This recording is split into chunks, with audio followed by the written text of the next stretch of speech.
টেকনাফ পৌরসভার ২ নম্বর ওয়ার্ড এলাকায় দিন দুপুরে আব্দুস সমদ লালুর নেতৃত্বে অস্ত্রশস্ত্রে সজ্জিত হয়ে ভাড়াটিয়া সন্ত্রাসী এনে মারধর ও ভাঙচুর করে ২টি ইজি বাইক নিয়ে যাওয়ার অভিযোগ উঠেছে।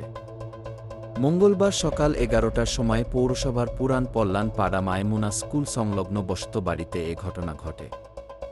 এ বিষয়ে ভুক্তভোগী মোহাম্মদ খালেদ বাদী হয়ে ৪ জনকে আসামি করে টেকনাফ মডেল থানায় একটি এজাহার দায়ের করেছেন। এ সময় ভুক্তভোগী মোহাম্মদ খালেদ বলেন, আব্দুস সমদ লালু একজন চিহ্নিত মাদক কারবারি সন্ত্রাসী ও ভূমিদস্যু হয়, তাহার নামে টেকনাফ থানায় একাধিক মামলাও রয়েছে। এ সময় তারা অবৈধ অস্ত্রশস্ত্রে সজ্জিত হয়ে পুরান পল্লান পাড়া মায়মুনা স্কুল সংলগ্ন বসতবাড়িতে প্রবেশ করে গ্যারেজের বাউন্ডারি দেয়াল ভেঙে আমাকে হত্যার উদ্দেশ্যে আটকে রেখে পরবর্তীতে সিসি ক্যামেরা ভেঙে ফেলে তারা ২টি টমটম গাড়ি সহ গ্যারেজের মালামাল নিয়ে যায়। বর্তমানে আমি খুবই নিরাপত্তাহীনতায় ভুগছি।